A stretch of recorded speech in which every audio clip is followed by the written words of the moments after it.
চক্রান্ত ব্যর্থ হোক, we want justice, we want justice, we want justice, we want justice, we want justice, we want justice, we want justice, we want justice. অবিলম্বে CBI তদন্ত শেষ করে সকল দোষীদের গ্রেফতার করতে হবে, অবিলম্বে তদন্ত শেষ করে সকল দোষীদের গ্রেফতার করতে হবে, অবিলম্বে বিচার প্রক্রিয়া শুরু করে দোষীদের ফাঁসির আদেশ দিতে হবে, অবিলম্বে অভিযুক্তদের ফাঁসির ব্যবস্থা করতে হবে। তৃণমূল কংগ্রেস দোষীদের শাস্তির দাবিতে লড়ছে, মমতা বন্দ্যোপাধ্যায় তৃণমূল কংগ্রেস দোষীদের বিরুদ্ধে লড়ছে, তৃণমূল কংগ্রেস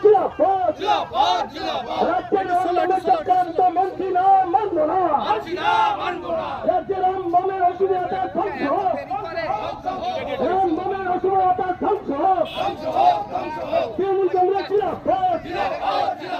আর্থিকের কেন্দ্রের দোষীদের গ্রেফতার করতে হবে, আর্থিকের নৃশংস কেন্দ্রের দোষীদের গ্রেফতার করতে হবে, তৃণমূল কংগ্রেস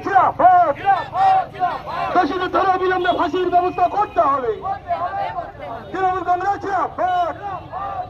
তৃণমূল কংগ্রেস তৃণমূল কংগ্রেস দোষীদের বিরুদ্ধে রাজপথে লড়াই করছে,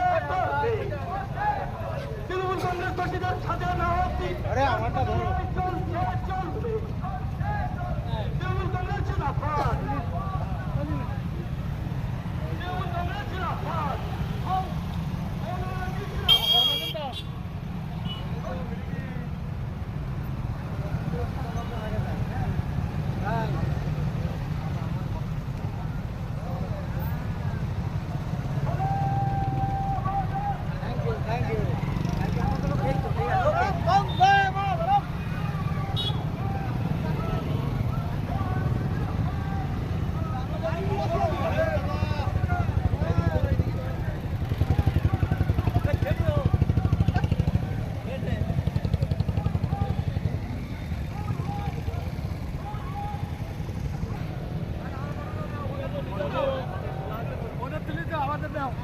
ভালো করে নিয়ে বড় দিও।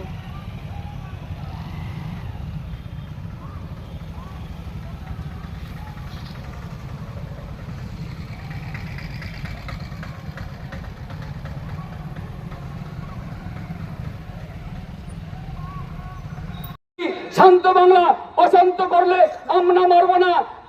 আরজি করে যে নারকীয় ঘটনা হয়েছে তার ধিক্কার জানাই আমরা শান্তিপূর্ণ ভাবে।